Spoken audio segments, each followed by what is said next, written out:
Well, we did what's called John Can Po, rock, scissors, paper, and I either won or lost, but I get to go first. So I want to really start by thanking all of you for coming to this this forum, and that's what it's really hopefully going to be, is more of a forum where we all kind of lead into it, because it's a very challenging subject. I would think it would be easy to come up with an excuse for not coming to this one, because it's a painful subject as well that everyone is having to address in their own way.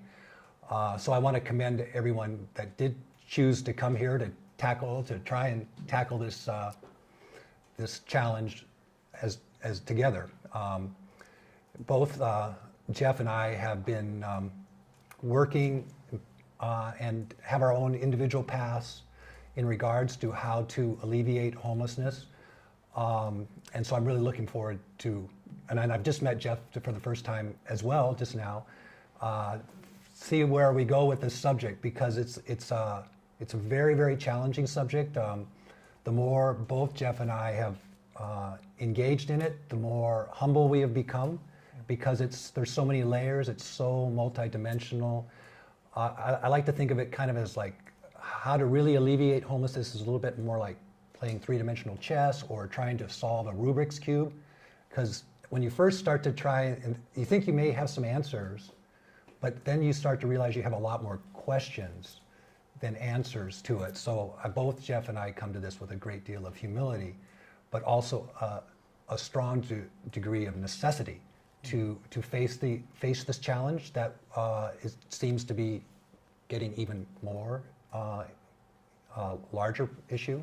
California, as you know, has a third of the nation's homelessness, and Hawaii, for a long time there, had the highest per capita rate of homelessness, and that's kind of why I just felt, because it's the aloha state, that should not be the case, that we would have the highest per capita rate of homelessness. But I do think it really does dovetail very well with the Institute's theme for the year of creating a culture of conscience.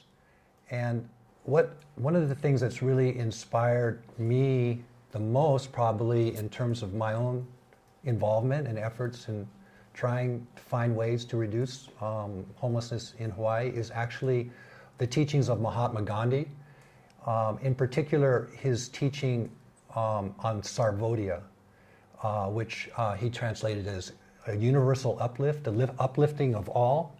But he has an asterisk after that, and the asterisk is, but the least first. And so I've often thought about that asterisk. What does that mean, the least first? And the more I've thought about it, the more I realize the incredible insight of Gandhi there. Because by lifting up those that are most struggling, having the hardest time, you actually are uplifting the whole. If you lift up the middle or the top, you are not. But just to help one individual that is struggling, say on the street or in an encampment, you are actually, in your own way, as an individual, helping to lift up the whole of society. And that's very inspiring, and it gives a lot of power to the efforts that each of us can make.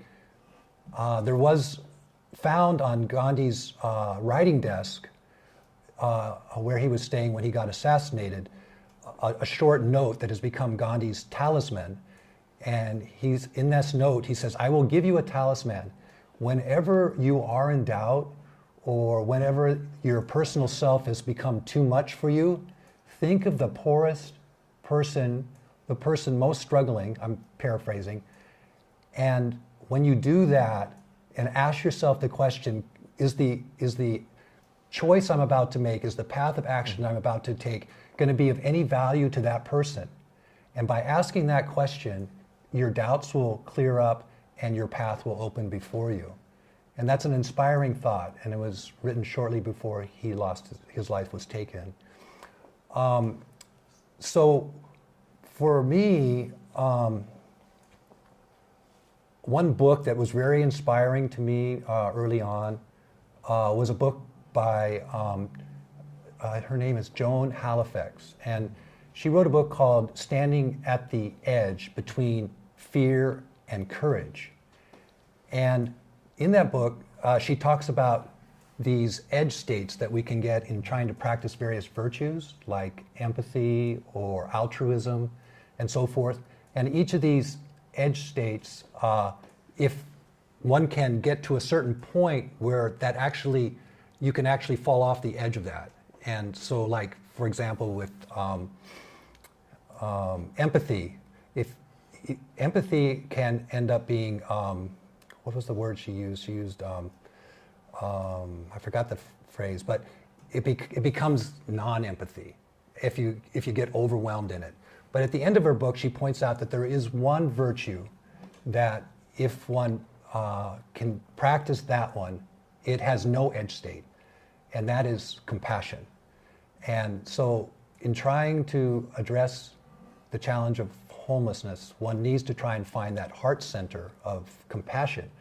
And that is basically what it means, I think, in many ways, to create a culture of conscience. And so one can take a look at homelessness in terms of how to solve it in terms of the grand scale. And obviously, one of the most important things in addressing this challenge is creating more homes. And everyone sees that. But how can we as individuals do something? And Joan Halifax says right at the beginning of her book that one of the things how we can begin is to bear witness to the problem. And basically that, to me, that's both an inner and an outer thing, because we have to confront our own biases, our own inherent or implicit biases. And we have layers and layers of those in terms of, and you can see it how it's developing in our political systems now, where there's all this exclusion and you can't be part of our group and all this stuff. But truly to really tackle homelessness is to be completely inclusive. And how can one do that? So a couple of little practical suggestions I could make would be look people in the eye. Look people in the eye. Homeless people say so often that they're just simply invisible to the rest of us. They aren't seen because we look away. We'll cross the street. Or more challenging is to learn the name of some homeless person, say, that you might encounter on a regular basis, and talk to them and get to know them. These are things that actually will help a long ways in terms of alleviating homelessness. And the next step, she says, is not knowing. To be able to be comfortable in a posture of not knowing. So in terms of my own little path of not knowing, and it's funny that I feel like I know less now, I was telling Jeff, than I did when I started saying I should do something about this. I just tell a story about some friends of ours, our close family friends who are also part of the Institute, and they had children the same age as our children. And the daughter was having a lot of friction with her parents. And so my daughter, who was friends with their daughter, said, you know, my best friend is going to run away from home. She's going to run away from home. And I'm going, oh my gosh, that would be terrible. She'd no longer be in high school, and who knows, she'd end up on the street. And so I started thinking, what can I do about this? And I'm kind of a practical person. I'm a hands-on guy. And I said, maybe I can create a logistical solution for a relationship problem, because I saw the relationship problem was the tension between her and her parents. So I decided I'm going to make a mini home at my house. I'm going to build a little house, and then I'm going to take it over with a forklift to their house, open up their side gate, and put this mini home in their backyard. And then this girl could live in this mini home, and she wouldn't always be having all this friction with her parents. And it was just totally to her design.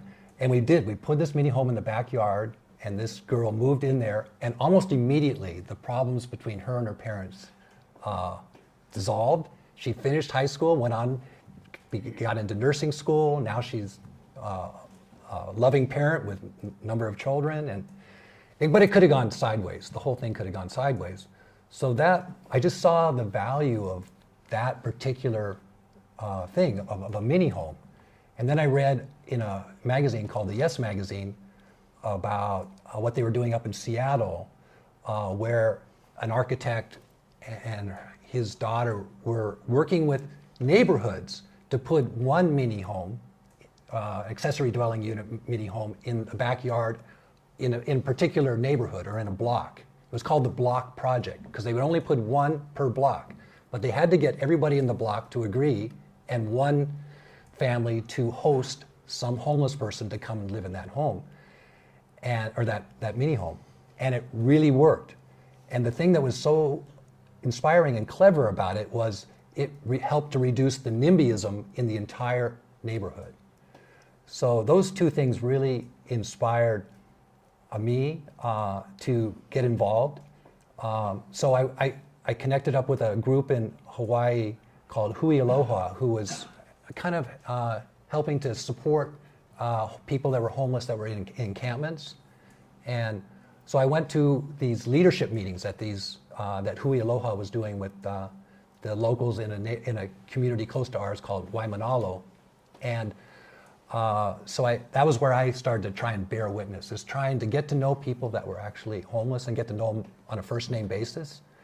And I met this amazing woman there, and her name was Blanche McMillan. And then just before COVID came, the city decided they were going to sweep everybody out of this encampment. And as you know, we're doing a lot of that now here in California. Gavin Newsom is basically supporting that because of the recent decision in Grants Pass versus Johnson. I don't know if any of you know much about that, which basically is taken away the position, the legal position that if you don't have proper shelters for people, you can't just put them in jail or sweep them. And that the recent conservative Supreme Court overruled that. So now a lot of states, a lot of communities are doing a lot more aggressive sweeps and putting homeless people in prison for no reason. Anyways, they were about to do a sweep in Waimanalo. And Blanche and I said, no, we're not going to let this happen. And so we created a village. And I'll just show you the little video of Blanche and the village that we created in Waimanalo.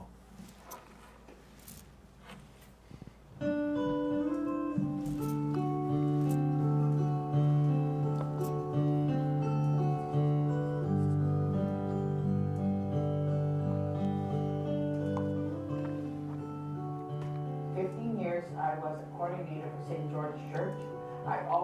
I had an outreach program. That's what I was doing, reaching out to the homeless, people who couldn't afford food in their house, people who just was losing their home. And I prayed to God that one day that I would take care of these kind of people.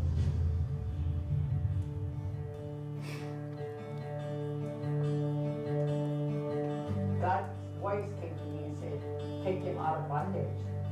And so I said to myself, what is bondage? So I realized that he wants them to come home. So I said, well, home where? So not knowing I had this place 7 years, it was an agriculture land. And then here comes the lieutenant governor and all the rest of the people said, Frank, would you like to take care of that? I said, of course. So 2 days later, I brought all of them here. We built a home. We brought 14 of them home here. And since then, I've been bringing home all of them home. Every single one of them.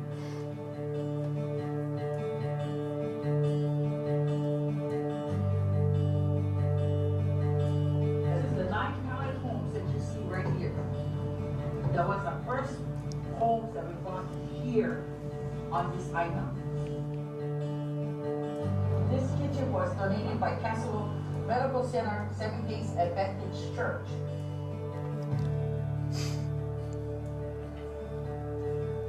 And that home was the first one too. That's a family home. That family right there is a family of 7. This is a family of 9. Because we have no help from the city, state, or federal. Everything is completely off. It's run by a nonprofit organization. We wanted this place to be a farmland because it is a farmland. It's an agriculture land. So we had to give it my name so that I could put it on my nonprofit. So we decided to put Mahi'ai'Aina. It's a group of farmers on the land. That is the name. But in my heart, I carry ohana, Mahi'ai'Aina, because we're the family, we're the villagers, we're the people that carries this Aina to become a farm. Every day, we have 4 workers here in the garden. The reason why we have garden is because we are sustainable, so that we can feed our people here, so that we don't have to go out and buy vegetables anywhere. So we have a jalapeno, here it is, and we're still working on it. This is our home telephone. This is our telephone pump. We've got, look at our kudu tree, we have got banana tree, galapungai, we have avocado, lychee, and mountain apples. You know, everybody in this entire world don't like homeless. Homeless in their brain saying they're no good, they're dirty, they're thieves, and they're everything. We can never judge them. Only God can judge people. Today, we have 68 of them, 68 people. We have 41 homes, and we have 22 children, and we have 15 seniors today. My dream is to build 300 homes and to bring as much people from Mahi'ai'Aina here. Here we don't only have Mahi'ai'Aina people, we have people all over from Mauna Kea, Chinatown, Kaneohe, Kalihi. We have all of them here today. My belief is, if you can take care of them and put a roof over their head and put clothing over their body and food in the stomach, that's what you call good. Because why? Only God can do it through you. And that's what He's doing. Whoever needs help, please come. Because His face is open, because this is God's land. God wants His people home. He wants us to take care of all of you folks who don't have a home for themselves, who don't have things that they cannot afford. We're not to shut down people. We're there to love people and to make them home. Like one ohana, I treat my people here as one big family. And this is how we go here every day. And I always tell my people here, whenever you fall, I will always be there to pick you up.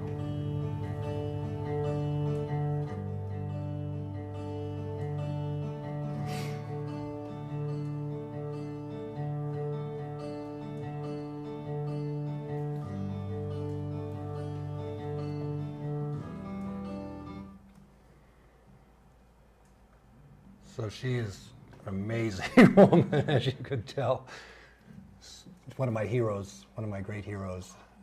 It's one thing to build mini homes, another to be someone like that who's 24/7 for, 6-7 years now, helping so many people get their feet back under them and find a path of self-transformation. I'd say probably 300 people have come through this village, this kauhale. We call them kauhales. It's a Hawaiian word for village.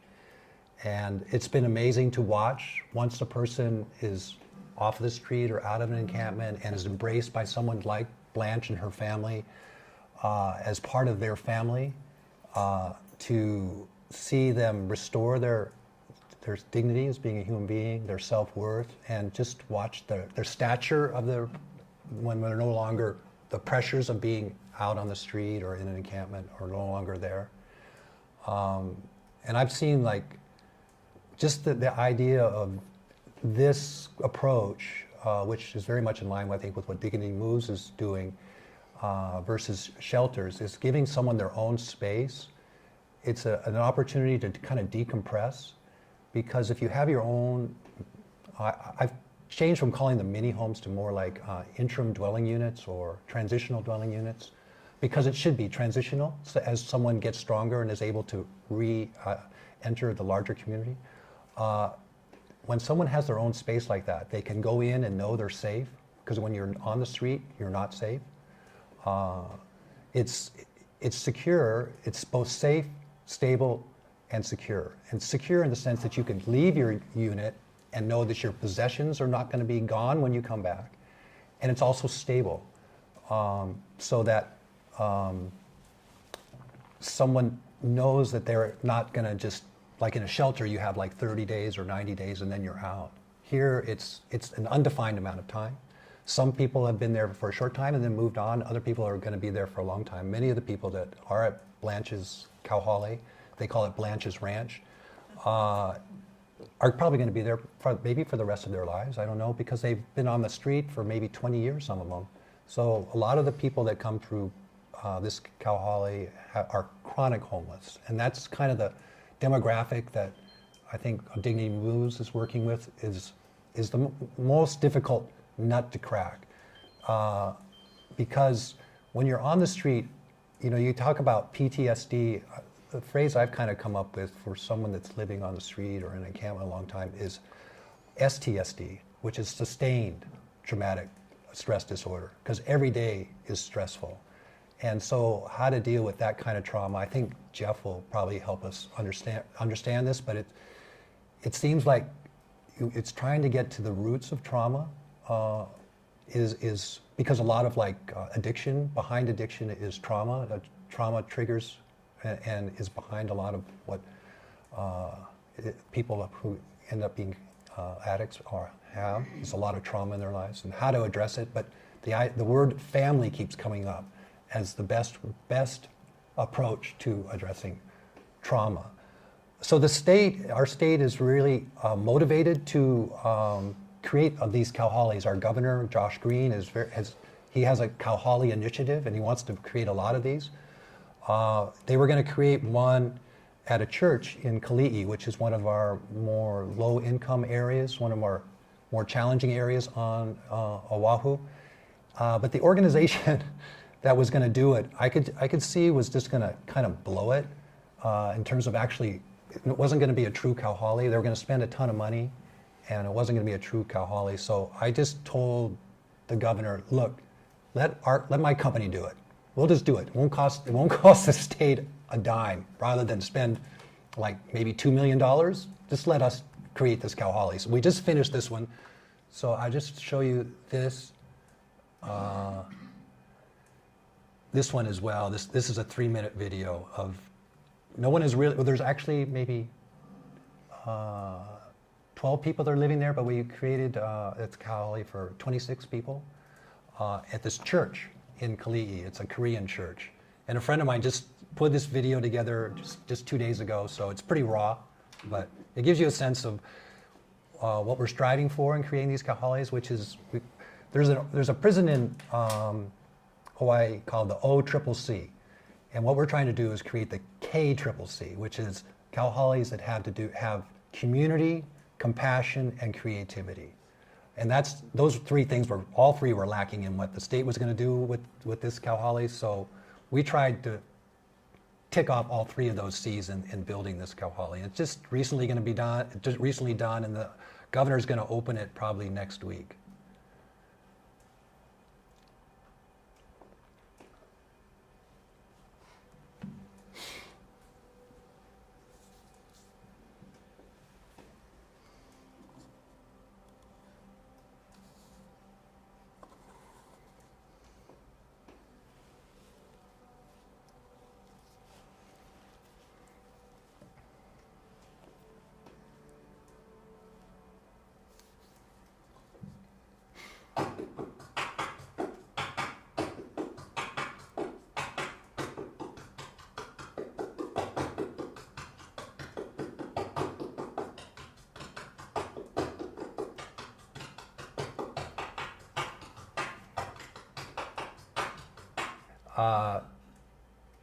It's just about to be open. This kauhale is going to be for elders, kapuna, and the pastors there, amazing group to have worked with, and we did a lot of murals, and it ended up being really beautiful. All these little mini homes or interim dwelling units and so forth, and so to me it's going to be an interesting thing to see how it develops.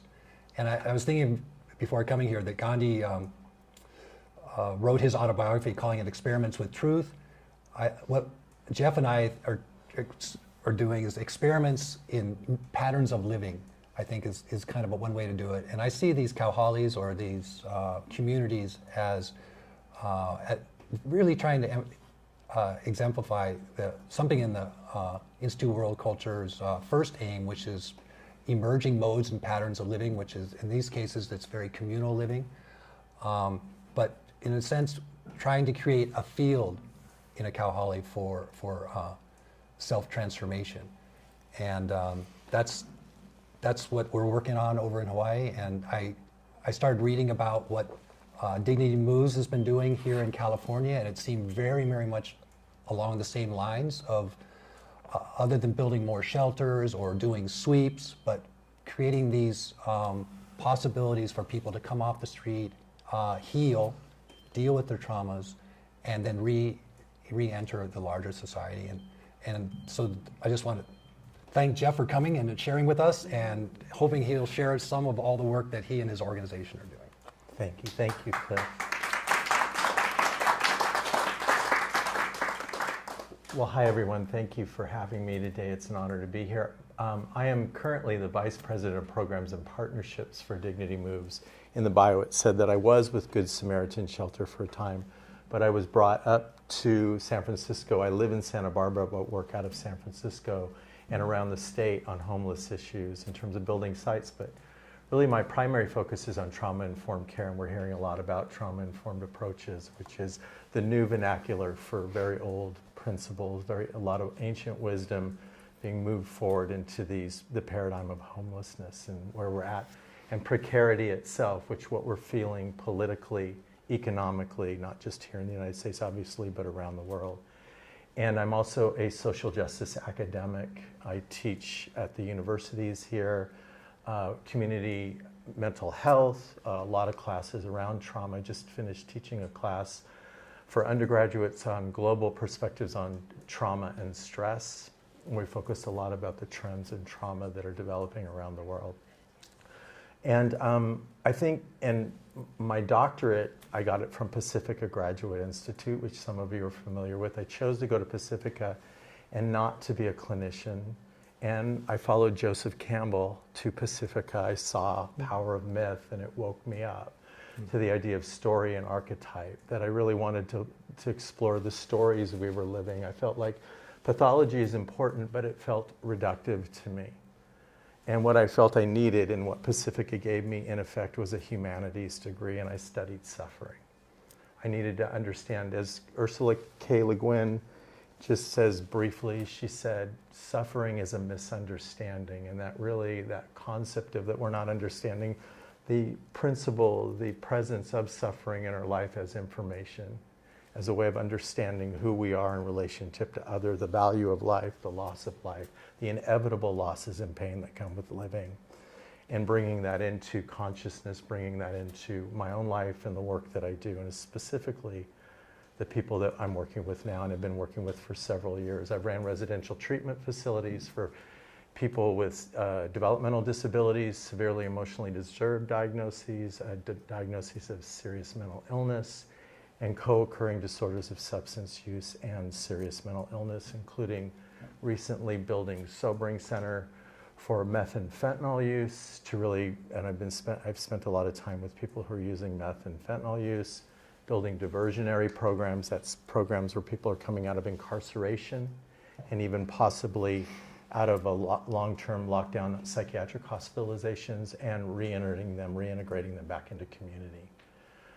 So really being a Sherpa in that way, right? About being able to guide people back into their lives or bring them out of the streets. I've built outreach teams and gone out on the streets of this very community and other communities to find people, build trust that they're willing to come back in. And I think trust is a big part of this too, because the loss of trust that comes with trauma, the loss of trust from being incarcerated, the loss of trust of being from an oppressed community, the loss of trust from being stigmatized, and the power of stigma, which is something that I want to tap in today. And one of my biggest missions right now is to destigmatize substance use, because there's a hypocrisy to focusing on substance users when we're not looking at the broader issues of addiction that's spread around many households and in all of our lives that we struggle with. Substance use, what I really prefer to focus on is conduct and behavior and violence and trying to create zero violence communities where there was violence. And when I think about the definition of homelessness, I would say to you, just from a Jungian perspective, from a depth psychology perspective, you can live in a home and be homeless.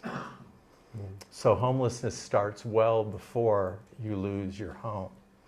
When so many people have come from abusive environments, abusive households, violence, negation, poverty.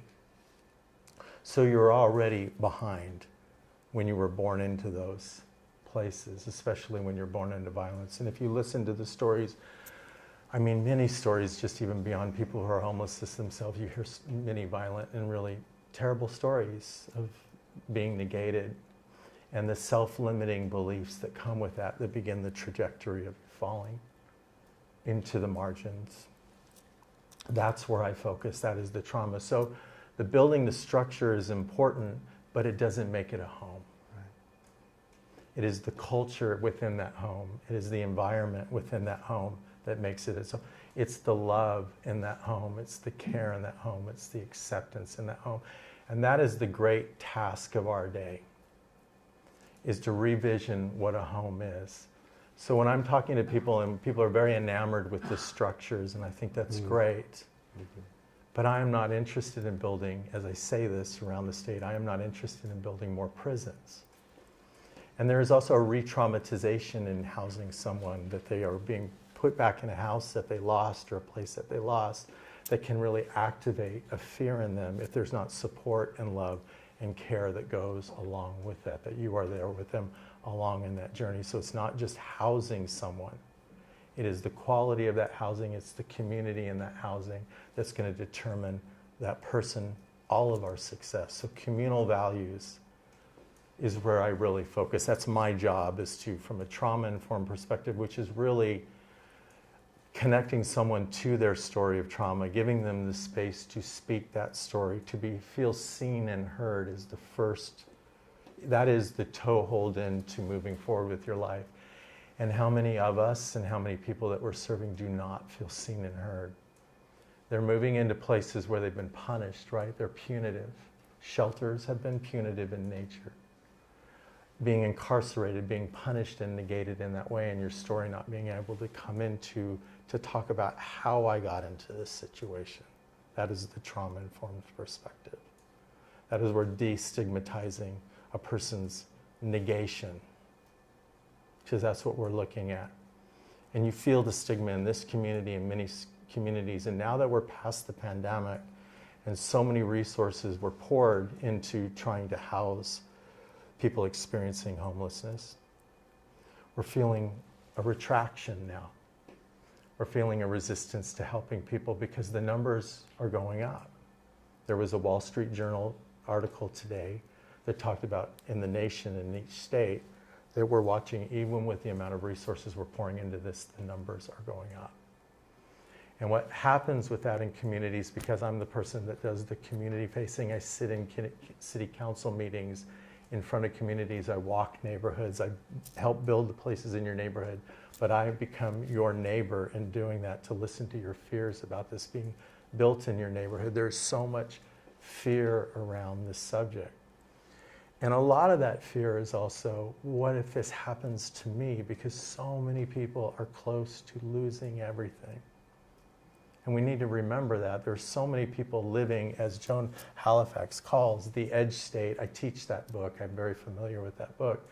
But the edge state is when you get pushed into that place, as we say in the spiritual world, right? Spirit forces you to change. We talk about being dropped to your knees in order to see the very thing you need to see or feel your way through your life. It's unfortunate for many of us. We have to lose so much to gain that knowledge and that awareness. But we don't allow for that. We don't allow for that loss to gain. We just keep people categorically in the loss and in the worst thing that happened to them.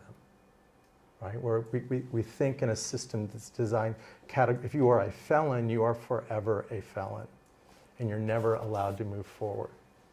If you are homeless, you feel it. My wife, who's a grief and trauma therapist, and worked for child welfare services in the field for 20 years in Oakland, San Francisco, and here, she'll say, Once you are homeless, you will always feel homeless. That feeling of the floor dropping will always be there. You have to learn to live with that possibility. But for those of us who are afraid that it's going to happen, are living with that fear. And that fear meets the fear of seeing it on the streets. And that resistance to wanting to help is that overwhelmingness of like, I don't know what to do about this, and my God, I'm afraid. Does anybody know and care that it may happen to me? At least half of the retail sector in most communities that work in the retail sector or serve you are homeless or on the edge of homeless.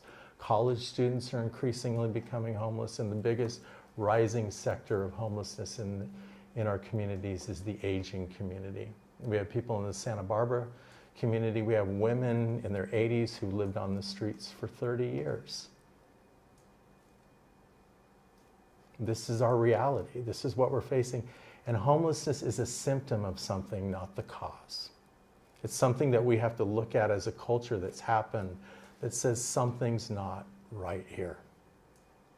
And that's hard to look at.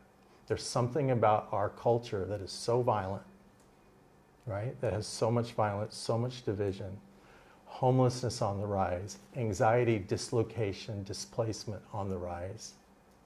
That the homelessness, again, is a symptom, and I do look at it from a diagnostic perspective of like, what are the origins and the root of this? And in order to really solve homelessness, we have to see the root.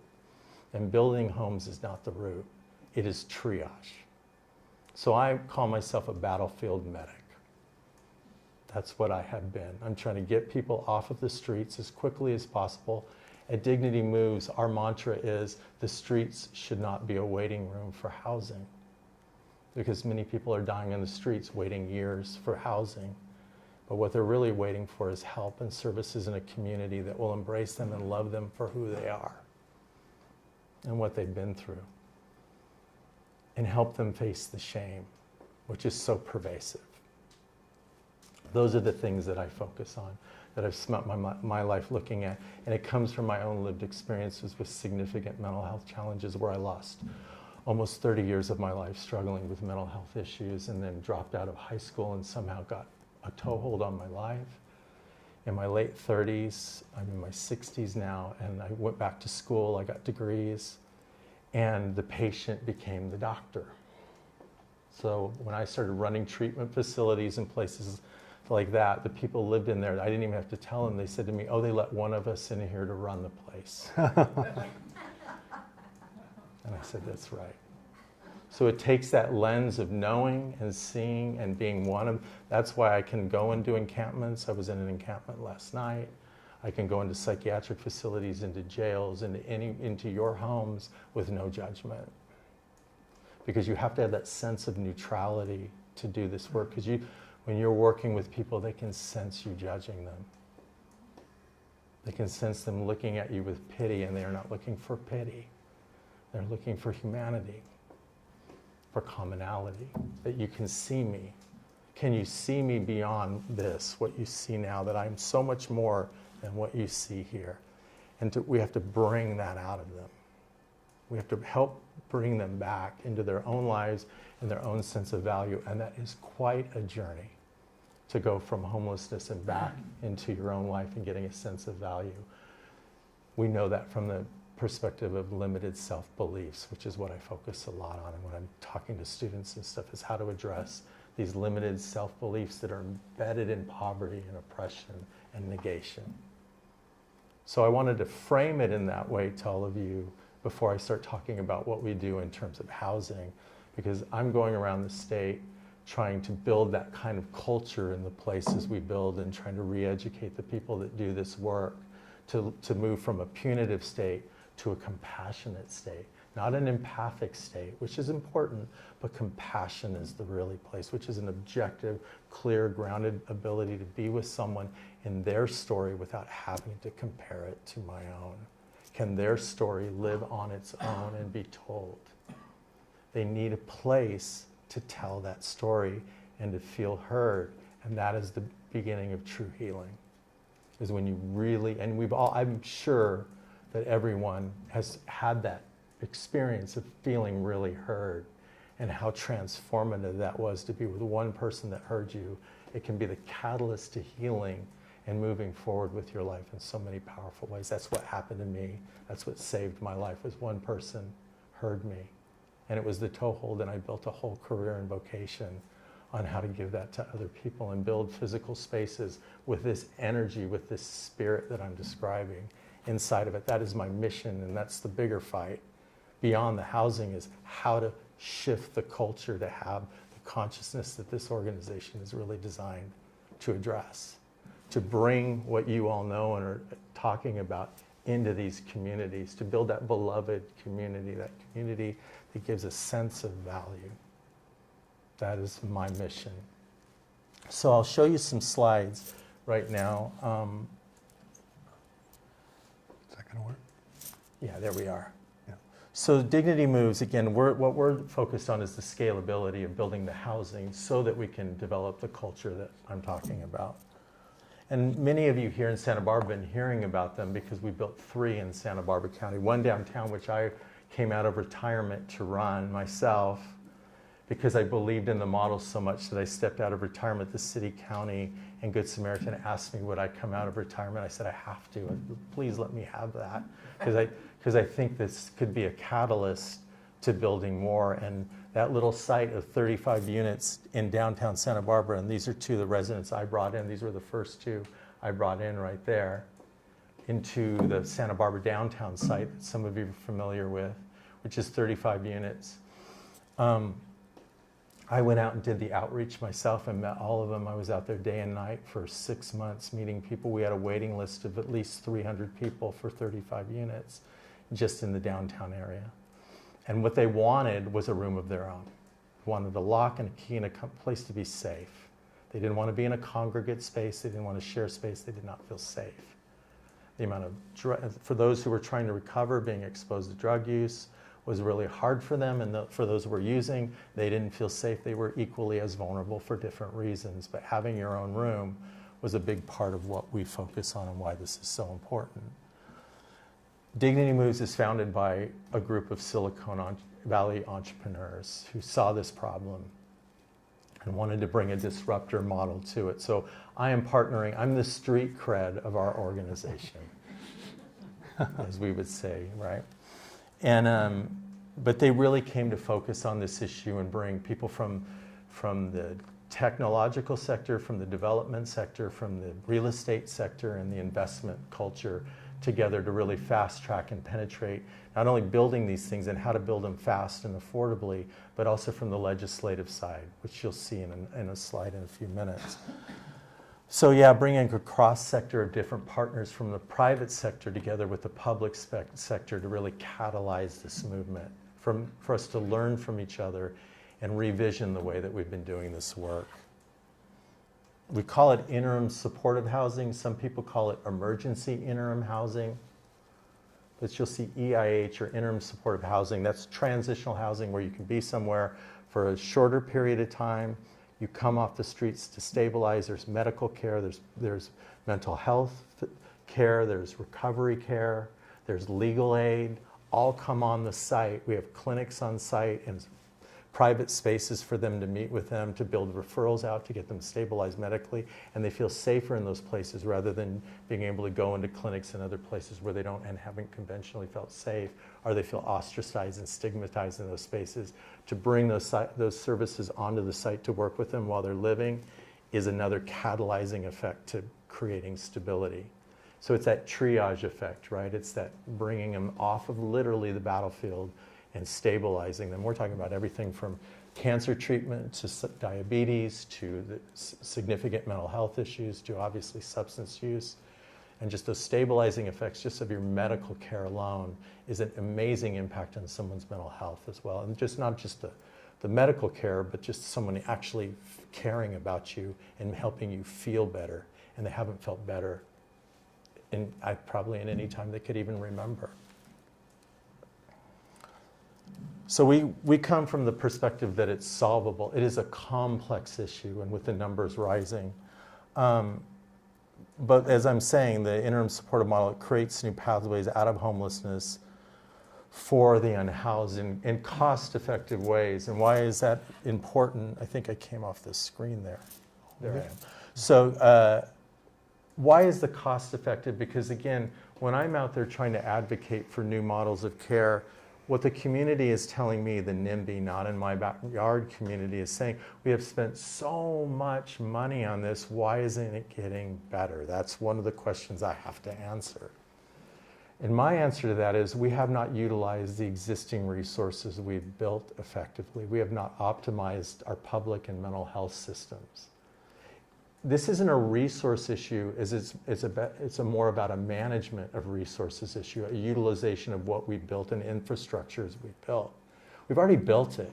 We have social workers, mental health professionals out there who are just waiting for the chance or having the platforms or stages to do the work they do.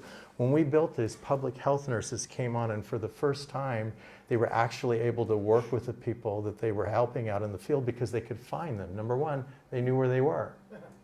They weren't out there everywhere looking for them, and they weren't getting them medical help, and then being on the streets, whatever help they were giving them medically was soon compromised by the fact that they were still out there and they couldn't heal. They literally couldn't heal. They couldn't take their medications as prescribed. They couldn't get the help ongoing that they need, what we call a continuity of care, right? Of building a real continuity of care. When you're living in a place where you feel safe, you don't want to leave, you resource that place, then you create that stability. They feel cared about, but you're actually physically stabilizing them well through medication and care. Simple, right? Makes sense. It's common sense. It has not been happening. And people have not wanted to come inside. And Cliff has alluded to this too, because they do not want to go into these larger congregate facilities, or they don't like how they're treated when they come into those facilities. But when they say they don't want to come in, one of the big issues of our day is, and I'm working with a research team, I'm helping them build a study from MIT, from JPAL, which is a research team out of MIT, to address this idea that the homeless are resistant to coming in. That is not true. I want to dispel that myth, that it is the conditions we are asking them to come into and their inability to trust based on their lived and real experiences with trauma that is causing them to resist coming in. That myth can be dispelled by the very fact that I just told you that I had 300 people, we had 300 people for 35 cabins waiting to come in, when those were people who were resistant to coming into other places, right? These are the things that we have to go out there and dispel. This idea of resistance, like they don't want to come in, they just want to stay out there and use. It's so much deeper than that. By the way, why are they using? Why is any of us using? To anesthetize from the pain and the trauma that we don't know how to resolve on our own.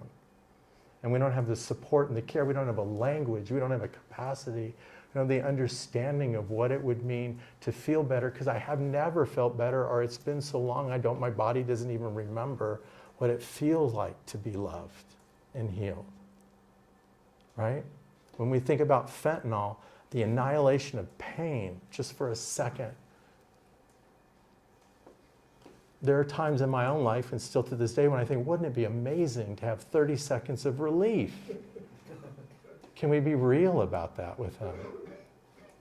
And if I'm asking someone to recover, what am I asking them to recover to? The violence that's still there? Do you see the trick? This is how oppression works. You are the problem. You are the user. You should pick yourself up by the bootstraps, heal, get better, and then go right back to where the violence was. Nobody fixed the violence. No one talked about the punitive and the carceral system and the things that created the very conditions for us to use. Therefore, the grace of God, go each of us. And the humility in this. My definition of normal is you just haven't been caught yet. You haven't been pulled into the system. You've gotten away with it. But anyone who's been pulled in or their life has fallen apart knows what it feels like to not be normal. And normal is, why can't I cope? Well, what are we coping with? A system that is hostile to us and our own needs, wants, and desires. Gabor Mate talks about this. He's written that recently in the book, The Myth of Normal. If you haven't seen that book, I would recommend that book. I use that with undergrad and graduate students. But he talks about the toxicity of this culture that is creating these conditions. That is why I'm here to speak to that. And if we're not addressing that, then this doesn't work. And I've been given permission by the organization to say that because I'm here, and that's why they hired me to say that. Again, this doesn't work without what I'm addressing here, which is we have to humanize this. We have to expand our capacity for compassion and recognize how vulnerable we all are. That this isn't a problem that's just segmented to them, but this is what we fear is what we face.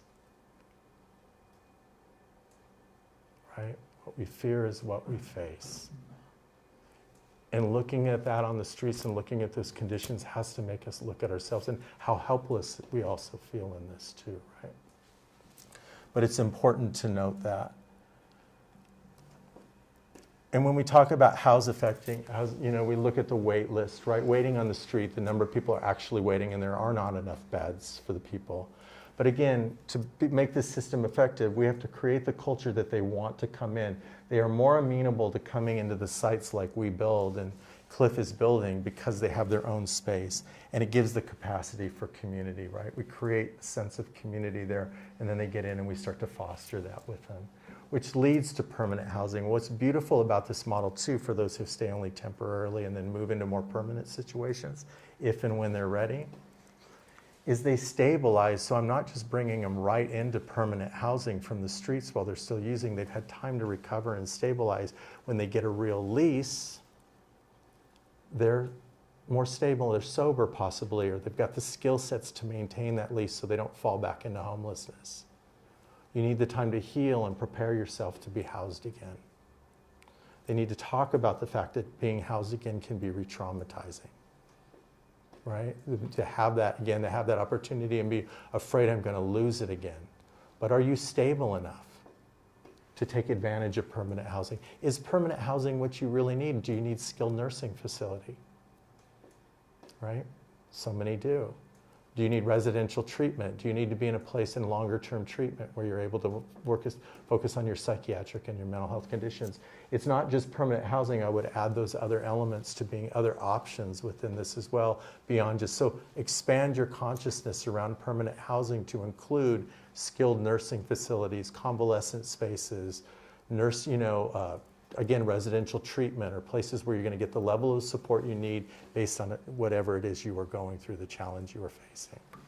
And we need to be better about the way we allocate resources to what we call acuity levels, which is your level of mental health challenges. High acuity meaning you've got severe needs. But dropping everybody in one pile of homelessness too, to say that homelessness is just all of this, instead of allocating those resources to those who have higher needs and are going to need longer term and need that kind of facility and that kind, and those who have lesser needs who are really to just move on. We need to do a better job making that distinction about moving those that are ready and are going to be successful, and then stabilizing those and moving those others in the kind of help. That's been my focus, where my doctorate, my work, my graduate degree in organizational systems and psychology, where I studied institutional violence and mental health systems. The allocation, the thinking about how we do this, that's where we're wasting the money. We're throwing money on a problem and not allocating out. And there are communities like San Jose where they have 6,800 people unsheltered on the streets currently. They have a mayor and a group of leaders from the homeless services community who are really innovating and thinking about the allocation of services and people to get meet their need, right, by putting the service and the level of service they need to their condition. But first we have to get them off the street as quickly as possible, triage, make assessments, and then move them to where they need to be and where they're going to be more successful. And start to rehabilitate them in community by not only your own body, but how to live together again. When we take encampments, an encampment is a village. People are living together and they're taking care. It may look dysfunctional on the outside, but when you go into them, they're a very governing, organized space. Even when they're using together, they're watching out for each other. They're looking out for each other while they're using. They're finding each other. They're losing each other. They're suffering together.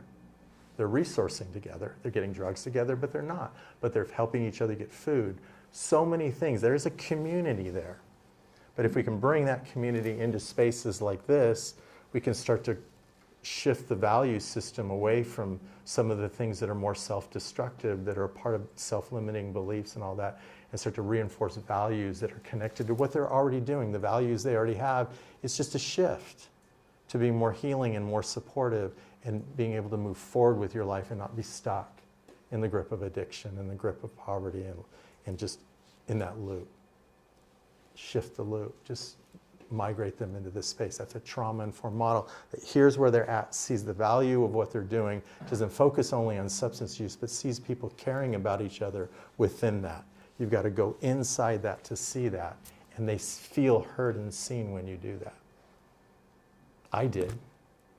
When someone saw me as a human being and just not someone that they thought was crazy or not worth loving or a failure, but they saw me. They saw my value. And I'm like, I have value? Like, yeah, I see it. Light bulb. It works like that. Gabor Mate again talks about, you can immediately heal. You are not bound to your trauma for life. If you are seen and heard and put in a place of safety and a culture of care, your body knows how to immediately heal.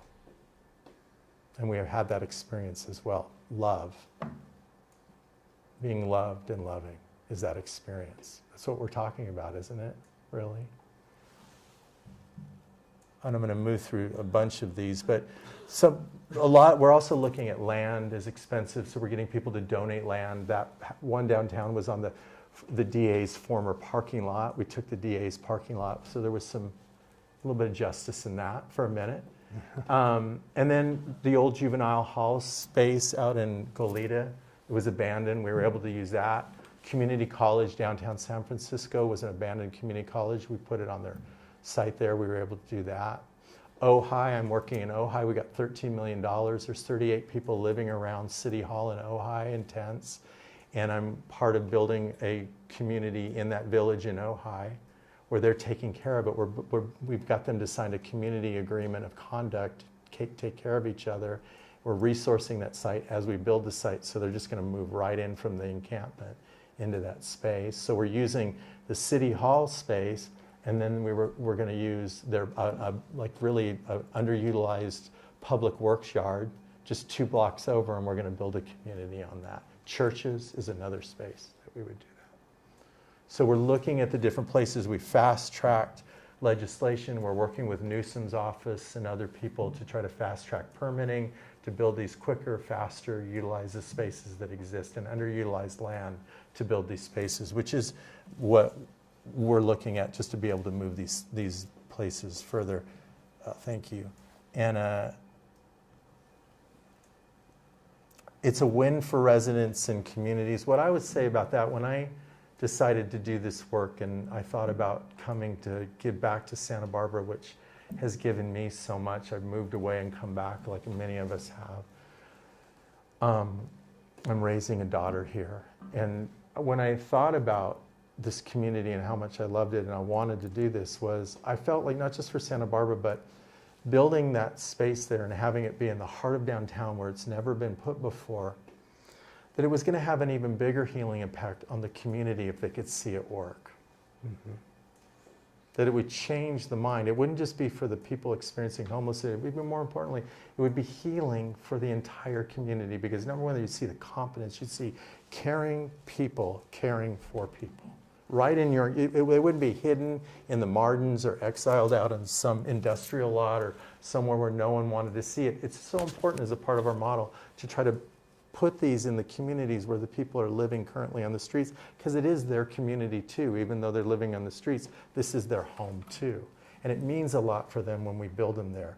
And to show you that we can do that, and it's not a dangerous place. In fact, it's the safest place in the neighborhood, because there are people there caring, looking out for each other, looking out for you. By the way, the staff on these sites look out for you. They walk around your neighborhoods to make sure you're okay too, and that we're being responsible neighbors. You know, a lot of us live in neighborhoods where we wished our neighbors would do that. So we're being scrutinized on another level, but we take that scrutiny as a badge of honor to show you how to live in this community, and that the people that we're helping have value. And they go in there just beaten down, and you watch them walk out, and they're healthy. They have laundry facilities, showers, everything, and they're walking around the community you wouldn't recognize some from when they came in to when they come out. And that transformative effect on a community is so powerful. And I knew that it would have that in that little site, 35 units, people came from as far as Africa to see it. They were hearing about the vibe. In Ojai, they gave me the title, the Guardian of the Vibe. That's the coolest title I ever got in my life. I was like, yeah, I'll take that one. I want that on my business card. But that idea of the vibe of a feeling, a healing vibration that you can feel of love. And people would come on, wealthy people, people from all, they would cry. They would be so emotional. You could feel it. You could feel the love and the care and the humanity in these spaces. That's what's missing, right? The structures allow for the humanity to take shape and form and to pierce us, to change us. This is the antidote to our time and the division of our time and the lies that we are against each other and the way that we are otherized to be enemies of one another. This is my agenda. This lie that we are told that we are against each other. And we use homeless as one of the most weaponized spaces there is. That is why I'm working with the homeless. I care about them, but I care about us. And what's happening to us, we are losing what we call our social fitness, our ability to live together. You feel that on the freeway. You feel that in the supermarket, right? We're losing the tolerance for one another. These are spaces of tolerance. Pepe, he put that up, my happy place. And he meant it, and he lived it. Why don't we go to questions now? Yeah. So this really quickly, these are the communities that we have here in this area, some of the communities that we have, and growing, and we're growing all over the state. Those are the number of places that we're building right now. And Santa Barbara was the catalyst to a lot of this. What we did and what I was able to do here and we did together became a catalyst where people came and traveled and they said, wow, it's working, we'll do it. City councils are voting 4150 to do it. Others are not wanting to do it, but more and more are wanting to do it because they're seeing the effect. And then the last thing, I'll just talk about Gavin Newsom. What we wanted to do was we had legislation, SB 1395, he signed it on Thursday. It's something that we've been pushing through state legislature, which is to continue the Emergency Housing Act to be able to fast track these sites and permitting to continue to build them based on their success. He signed that into legislation. That was from a tangible place, that was a big moment for us as an organization. It was 2 years in the making to get him to sign that. So after the pandemic, to continue the emergency response and the awareness of that this is a crisis that continues and to keep building that up. So I just thank you for allowing me to bring the humanity, the compassion, those other deeper elements into just the build itself, because the build alone is important, but it's who we are and how we treat each other on these sites and the values that we instill that make them a success and allow us to heal. Thank you. Thank you so much. Well, I picked the right guy to partner with, thank goodness. Good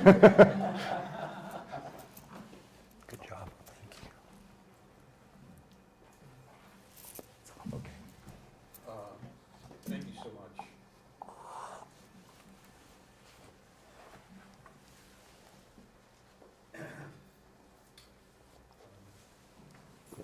One of the things you mentioned, Jeff, was that when residents come into the community, they sign an agreement to care for the others. Can you talk more about that, please? Well, you know, it's a lot like a property management agreement, right? It's like you're signing a lease of how to live together, but there's a certain set of rules and conduct about living together and sharing the space. So it's very tangible in that way, right? It doesn't have to be esoteric. It can just be literally how to share the laundry room, or how to come into the common areas and share the kitchen, and how to be aware of each other, and like what kind of conduct about supporting one another. It's about language. It's around how we speak to one another as well, right? That there's no hostility. It really addresses the ability of conduct and just living together, how to live together. It's a roadmap for how to live together and share this space. So we put those conditions around those communal values, what are very tangible, but have a deeper value of transactional, which transactional leads to building trust, sharing, learning of the importance of taking care of the place because everybody's relying on it.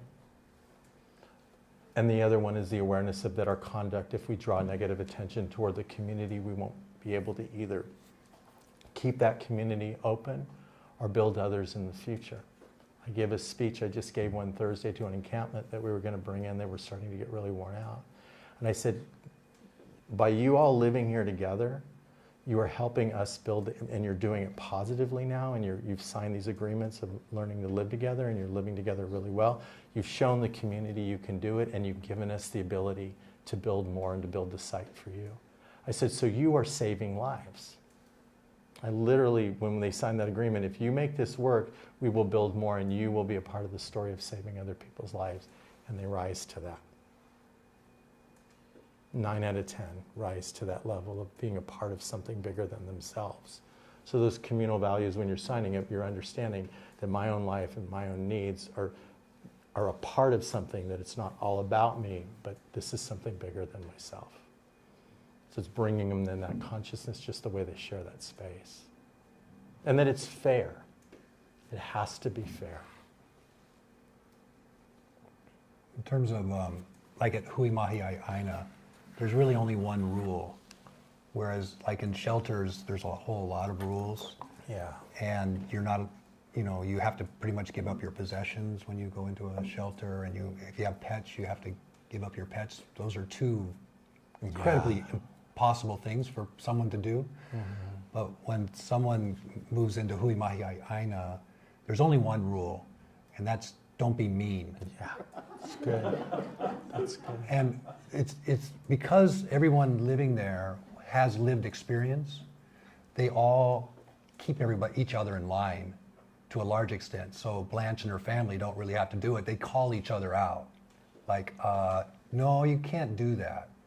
And if you continue to use heavy drugs, eventually you're going to be mean, mm-hmm. because you're going to go into some kind of withdrawal and so forth.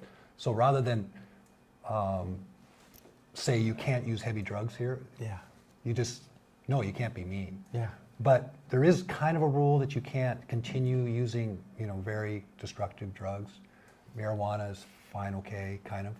But so at Mahi'ai'Aina, there was a random drug test, or everybody was drug tested, and there was like 5 individuals that were using heavier stuff. And so Blanche gave them a warning, and then there was another test, and still they came up with that in their system. And so we had a group meeting, and said, look, we will keep your mini home for you, but you have to go into a rehab program for a while. But your home will stay empty, and when you get through with it, you can come back, mm-hmm. and to your actual house. 3 out of the 5 did that, and 2 went back to the street because the pull of the drugs are so strong. Mm-hmm. But it was a choice. It was a deep choice. But yeah, as much as possible, the kauhales are not like heavy rule structures involved in them, but mutual support by everybody there, kind of. Yes. Well, to build on this notion, in a sense, a lot of what you're talking about is not only being neighborly, but neighborhoodizing services. Yeah. And I'm wondering if we take Santa Barbara, for example, where we have places like the Mesa and San Roque, et cetera, all throughout. 5 to 10,000 people. We're not talking about cities of 30,000 or more, but the very local thing. Is it possible to implement some of the, I'll call them tiny houses, or temporary residences, food security, things like that, with the neighborhood taking the responsibility, taking the initiative, not necessarily even a formal government. And Cliff, of course, alluded to that a little bit. But I'd like your thoughts on how we can continue to neighborhoodize services so we can become more neighborly and we can address the issues of those that are most vulnerable in the neighborhood. I think my answer to that is we're going to have to heal before we get there. We've got some healing to do. Like, we're building these spaces to be the template for what you're talking about is the goal. Is like, can we get back to that? Or can we get to that? But we need to heal first. We need to come out of our homes and see each other differently in order for that to happen. We have to address that, right? Because we talk about that and it doesn't happen because we haven't healed. So there's an idea of recognizing this is possible and seeing the possibility in it. And I think if we can keep the movement up and keep this thing moving forward, that would be the outcome to where we would no longer need them, in a way, right? Or they would look very differently. They wouldn't be so sanctioned and so institutionalized, but it would be a part of a neighborhood and the tapestry of a community. That's the aim. That's the longer term aim. I love that you frame it that way. That's really powerful. But that would be the health, how the community takes care. The Quakers did that. They were somebody I studied a lot. That's beautiful. In most every field of human endeavor, there's an endless debate between causes and effects. That's right. And it seems like what's wonderful about this is you've really plunged in to working with very practical effects and learning from that about human beings and all that. I found myself wondering about causes. Do you have any sense, do these people come from broken homes? Did they just really make it through the schoolyard? They got into drugs or something like that? Is there, you can think of a lot of causes why people don't get started on a constructive way of life. And there's a lot of uncertainty for people 17 to 25. It's hard for them to find a place or to understand what is it now. It's one thing to say, well, you got to go to school, but what about beyond that? So you have to, it's a problem in part, because I don't want to in any way undercut what you guys are doing. But do you have to run up and give some thought to the causes? Why are some people just never kind of getting into a way of life or an understanding that, you hear from people, just people who are not homeless, but they are, it's when they're 40 that they kind of figure out how you're supposed to be living life or something. So do you have to kind of, or what do you find in the way of causes to the people that you're working with? When I teach this to graduate and students, clinical graduate students who will become therapists, social workers, community mental health professionals, and other fields, we have to look at the underlying causes, right? And why that's important, it gives context, right? So the context, because in order to change the causes is one other thing. That's just an extraordinary effort. That'll be a paradigm shift that maybe we're hopefully going to move toward when there isn't so much violence, right? In the context of so much violence and abuse in homes and negation and things that are going on, we look at, there's one metric that we use, which is the Adverse Child Experiences Scale, which is the ACEs score.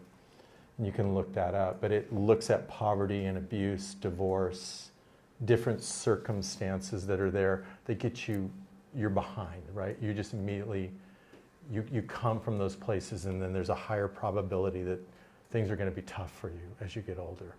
So there's a majority of the populations fit in that scale.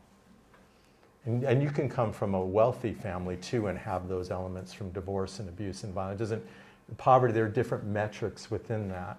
And then there are those outliers that don't have any of those things and just ran into drugs and got hooked on drugs, and there are many variables to it. But that ACEs score of that cause of like those root causes, so much, Mati talks about this, others, so much happened in childhood. It really did. That the origins of a lot of this was the way you were raised or what happened to you. And then the overcoming of it is something that I think we're all still grappling with. How does someone overcome it? Like it feels like a miracle sometimes that some people overcome the experiences they do and have productive lives, and so many others don't. That comparative is really difficult. But that causal effect we know is what's happening in the home and what's happening to children in the homes. I think that that's maybe why I think of this challenge of alleviating homelessness being so difficult and so complex, is because the causes, there's a lot of causes, and there's like with the larger, say, homeless group in America, everybody has their individual story, and you can't just generalize about. And there's demographics within the demographic, and there's so many slippery pathways into homelessness in our society, which is a very challenging society to live in. I often compare it to the game Chutes and Ladders, where there's a lot more chutes than there are ladders in our society. Mm-hmm. So it's kind of easy, if one's not careful, through some traumatic experience or another, to end up on the street. It's precarious living in our society. Mm-hmm. And a lot of the ladders have signs that say, no, you can't enter here.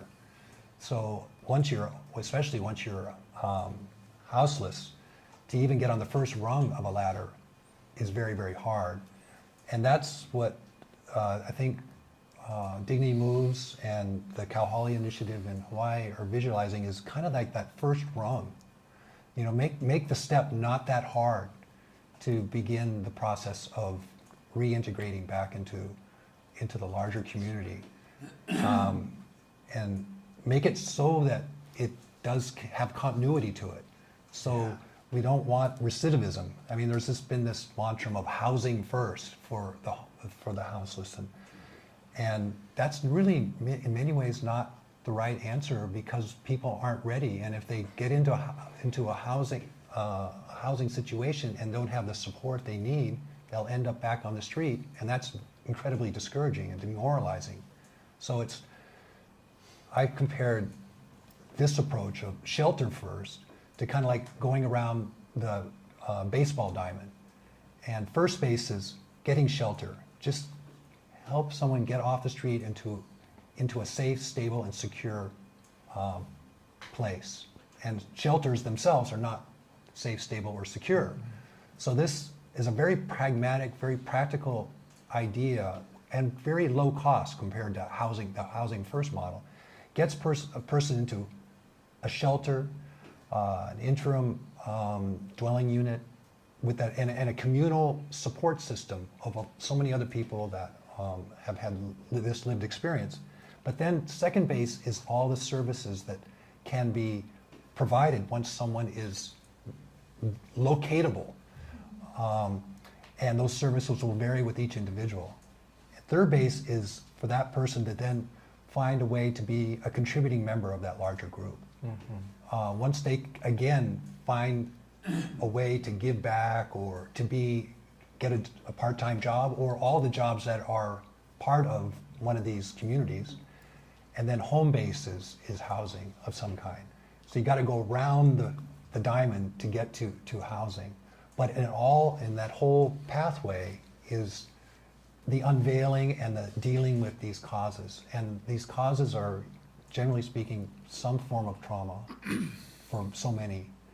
And how to grapple with that. This is something I'm so glad I'm sitting next to Jeff on this. This is what he's been this is the underlying challenge, is how can people and how can we help other people find means by which they can face and deal with the traumas of life in our modern society and these causes. My turn. Thank you both for your work. It's pretty intense, I think, what you do. I also can really appreciate the fact of having an English major, thinking of an English major with a skill saw. It's great, great. My question is basically, if you had a magic wand, would you change our drug laws? Because I kind of put a lot of the problem that you're facing with our drug situation and alcoholism and the substance abuse. If you had a magic wand, would you change the laws more like to Singapore, which I understand you die if you're caught with drugs, as the extreme? That's my question. Well, I've been to Singapore a couple of times, and it's not the way I think we should go. It's pretty non-compassionate. You take this question, please. But it is substance abuse, which does result in a lot of the ills of our society. Well, I think. I think it's the symptom of our society. I think they exist for a reason.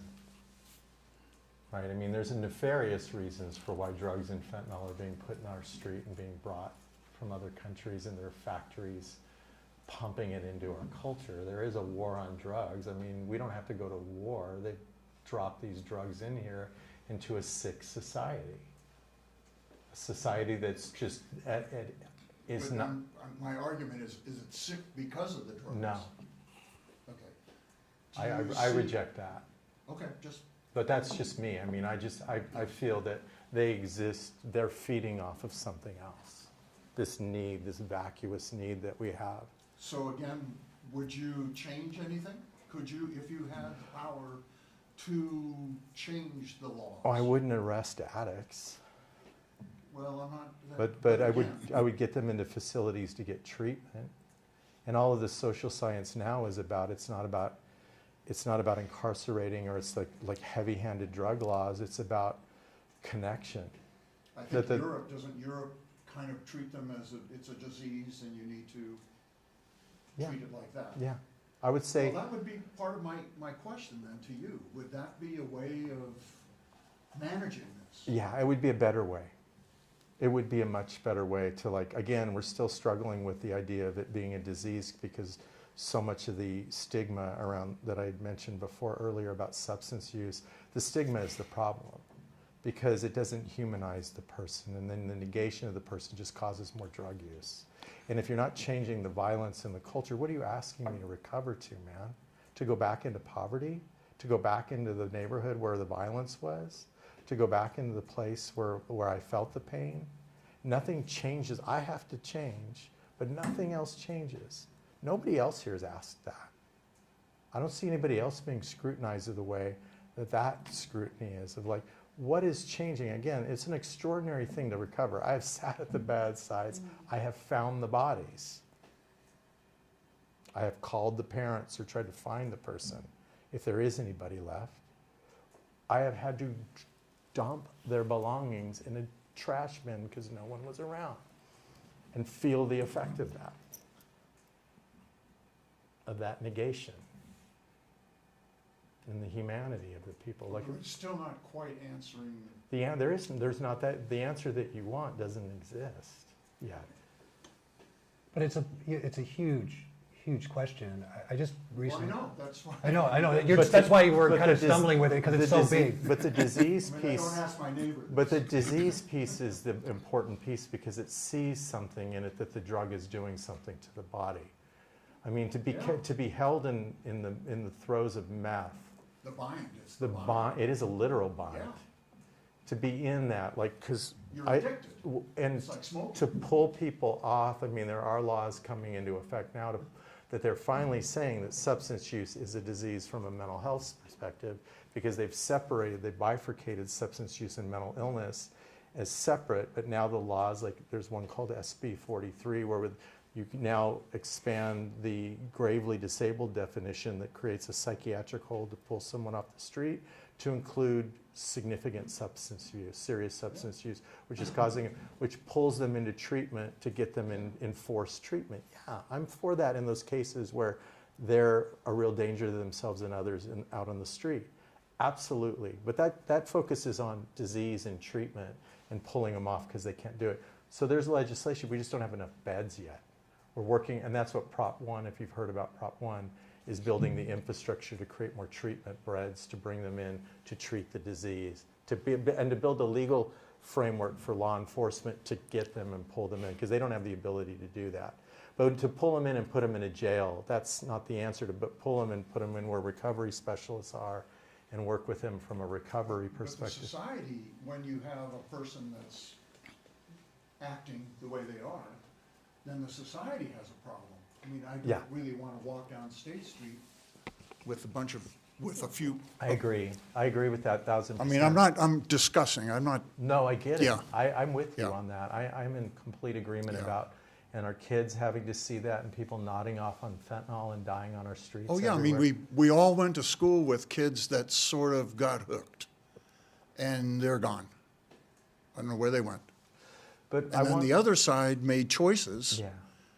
and those choices were better. But you should be a minister, are you? Kind of am. My grandfather was like you. But you know what I would say to you too is that Love. Thank you. There's a study from UCSF, the Benhoff study. Mark Benhoff of Salesforce. He funded a study with UCSF. It's one of the most comprehensive studies on homelessness that we've seen in decades, if ever. And they talk about substance use in there in a really interesting way. And I know this, and I think Cliff might agree with this, but so many people come into substance use, they don't come in until after they're homeless, they're homeless. It wasn't the cause of homelessness. They ended up using on the streets as a survival mechanism and a thing. And that's something that's important to know, because we've conflated homelessness and substance use together. They're actually, I hadn't thought of that. to think of them in a different way, is like so many people who are using meth on the streets is a way to stay awake and stay hypervigilant. It puts you in a hypervigilant state, and they stay awake all night so they're not attacked. If you're on fentanyl and you're out there, it's because it's available to you and you're just trying to anesthetize from the fact that you're just feeling so much trauma and pain. But they end up finding it a lot of times, drug use, out on the streets after they're homeless.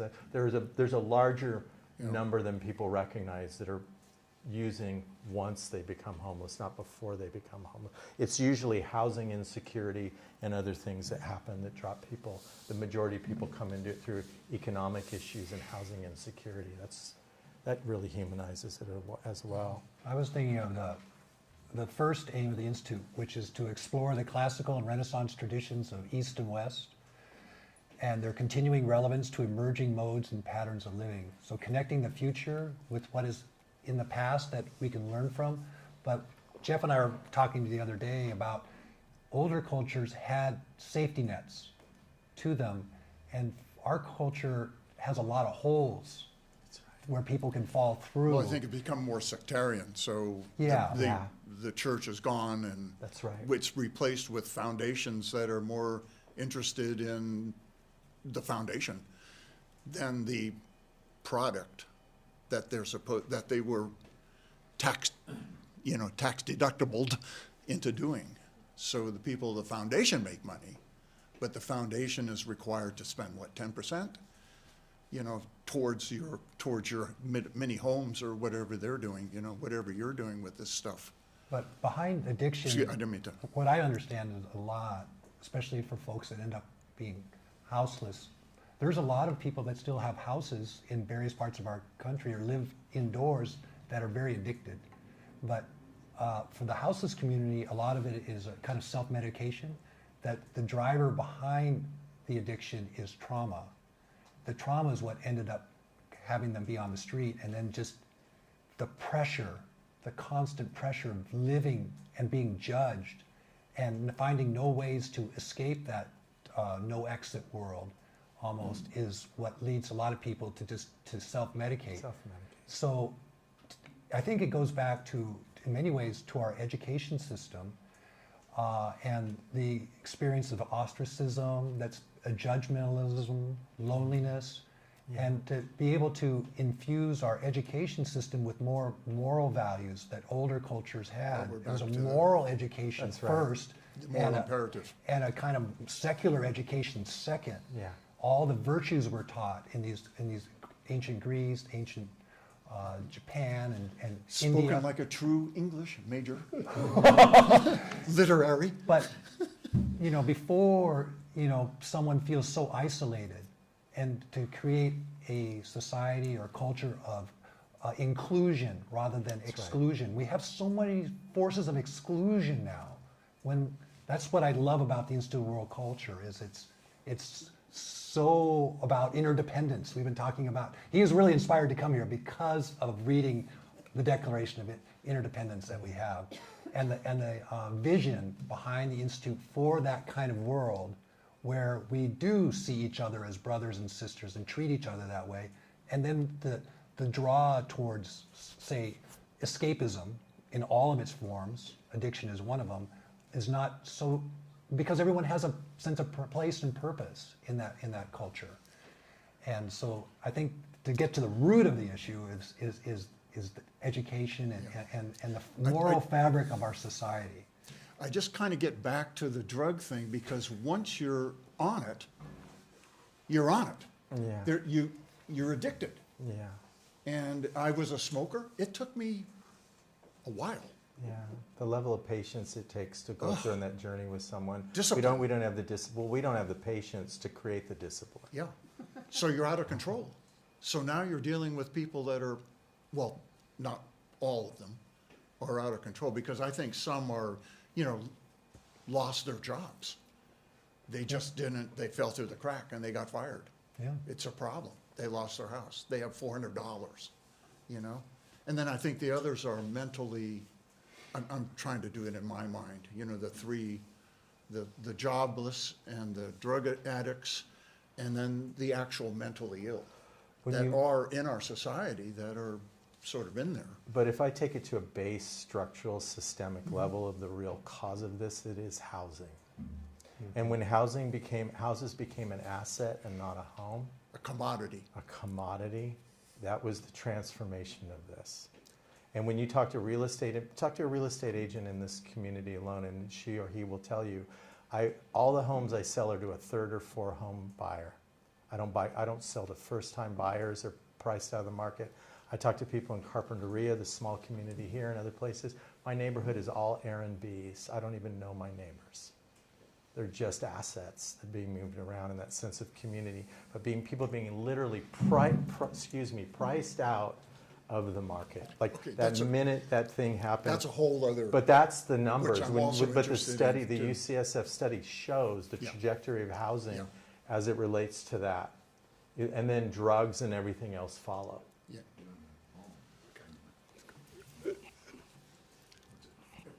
The other, can I just jump in one last? No. It was a very good think- topic. Afterwards. Yes.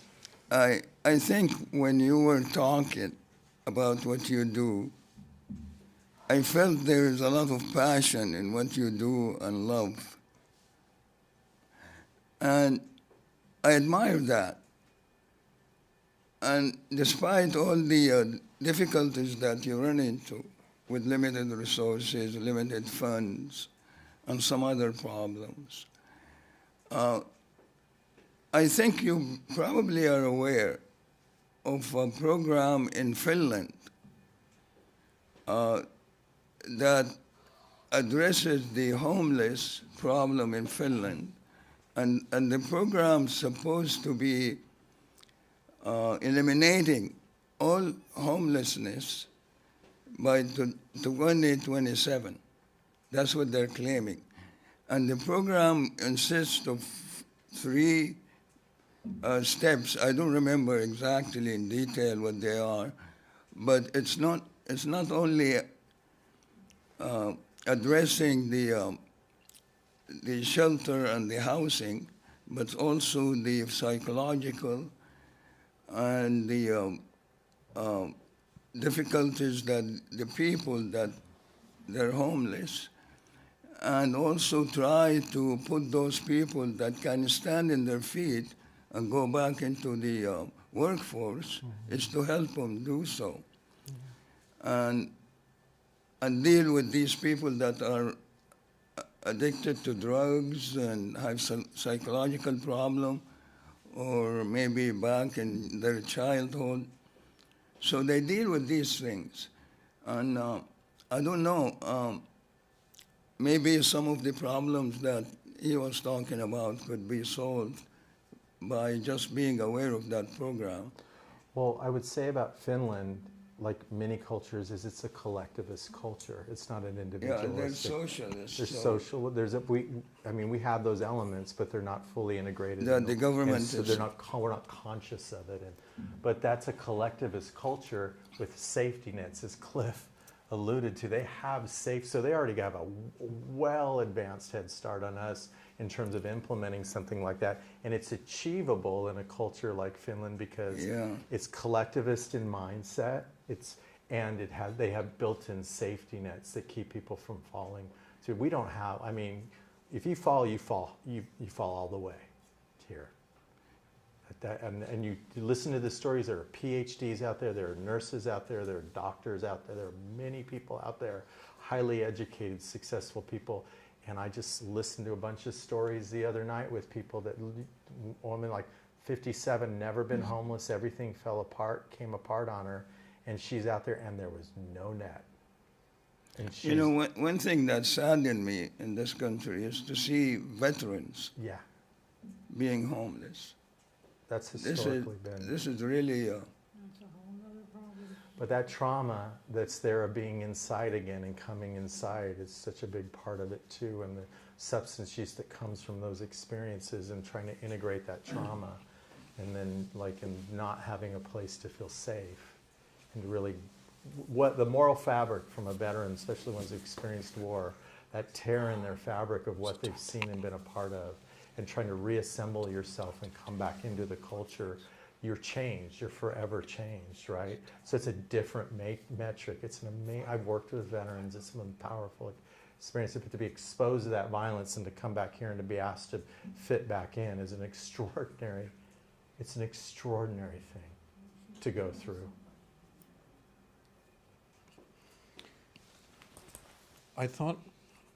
Thank you.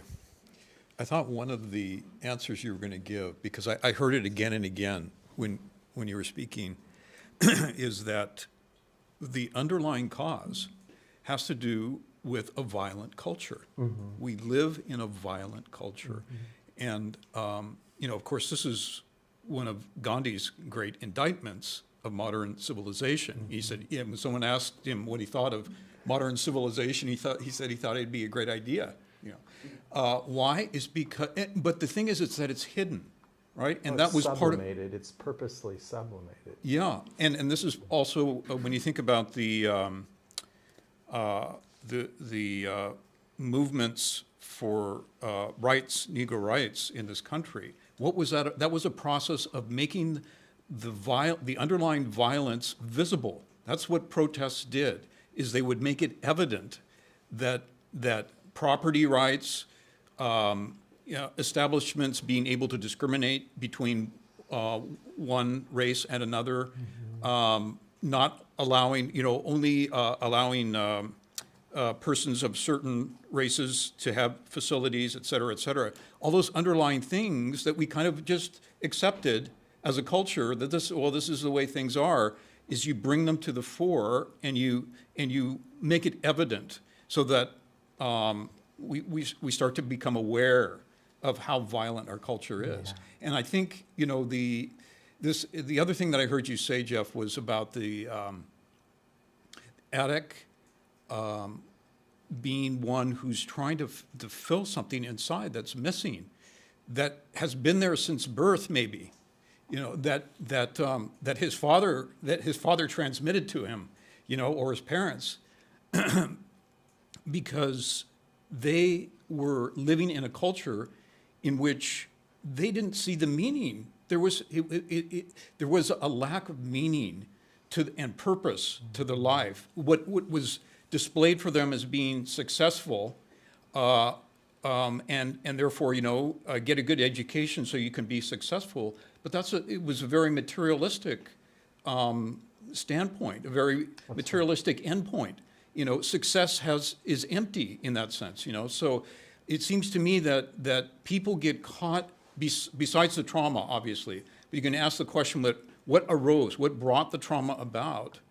Had to do with these life-changing tragedies as growing up as children, again, transmitted by their parents, but it's fundamentally has this underlying issue with the civilization itself, the culture itself, where we don't know how to care for one another, and we don't have real values, and we don't have an underlying meaning and purpose to life, which you found in these ancient cultures, right? They had an ethos. That's right. In which there was a beloved community. It was there. You were born into it. Well, if you think about it, what's the most violent act there is? To tell someone you have to make it on your own. That you're built and meant to make it on your own. This hyper-individualism. This negating the need for others. Like, if I need you, there's something wrong with me.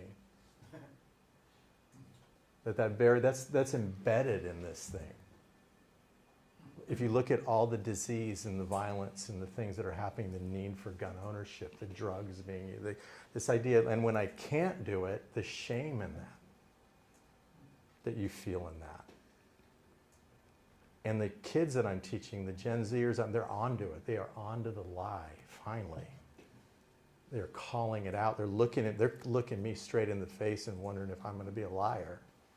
And I love that. I love being in that classroom with those faces looking at me, challenging me to not be that person and to hear them. But they're onto the lie that you can make it on your own. That is embedded in it. If you look at this and do a comparative study of other cultures and well-being, you see collectivists, people working together. The system meant interdependence. You understand the resources. You're sharing resources. All those things are built into it, which is in the model that we're talking about. But that lie that you can make it on your own is what I see walking around me everywhere, where people are just haunted. That something is wrong with me, that I couldn't do that. So that idea that, to be normal in our culture is really to be sick in our culture. Yes. That's what Mate says. That's what he is saying. That's the definition, the frame. Yeah. We could go on, no doubt, but maybe our speakers will be willing to take some questions afterwards. But since we're streaming, I'd like to ask Kirk Radine to come up and give a vote of thanks for the Institute. Well, I'd say that we've been given a real education by both speakers today. And I was thinking before I came in, the reason I volunteered to give a vote of thanks is because it was 10 or 12 years ago, I did a study on this enormous study that the UN had done in cooperation with the World Bank, and in trying to find solutions to slums across the world in different cultures, and seeing what worked and what didn't work. And basically they concluded that nothing worked. And I think it seems to me that I'm exaggerating it, but it seems to me that what was missing was this element that you presented today, was the need for caring and for community within the solution has to be that fundamental, authentic representation of a person who's there, who's going to listen to you, who's going to understand where you've come from, and who genuinely wants to help take you through those first steps. So that wonderful video that you showed of Blanche, really hit home. And Jeff gave many examples. So I, really appreciate what we learned today. And I think it was also a great segue into the next presentation being offered by the Institute. Because as we mentioned, both Gandhi and Tolstoy were very much attuned to the fact that we live in violent cultures and that people are automatically ostracized, put on the perimeter, marginalized, and that they're what's defined as success or integration into the culture, you have to buy into a level of dysfunction. And it's abnormal. It's actually, we're being asked to integrate ourselves into an abnormal culture. So yeah, I think there were so many wonderful points that were made, but in conclusion, I would say that it's very encouraging to know that we have boots on the ground, or what, feet on the street. We heard the other day, that's an alternate to boots on the ground, feet on the street. Sherpas, compassionate was guardians of the vibe. Yeah. Guardians of the vibe. Yeah, so thank you so much.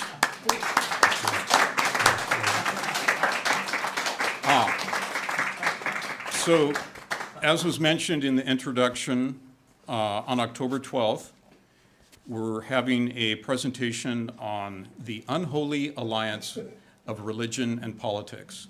And the "un" is in parentheses. So there is an element in which there's a holy alliance and an element in which there's an unholy. And we're going to learn about that from a Gandhian perspective.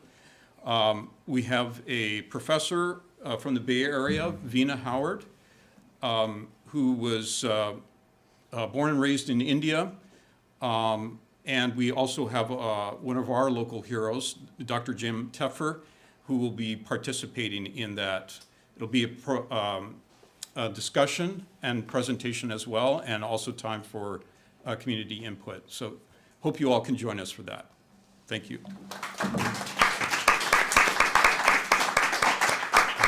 Thank you so much, Jeff. You took it to a really deep level. Oh, I'm so glad that Elizabeth hooked us up. I know. I love her for that. She knows that about me.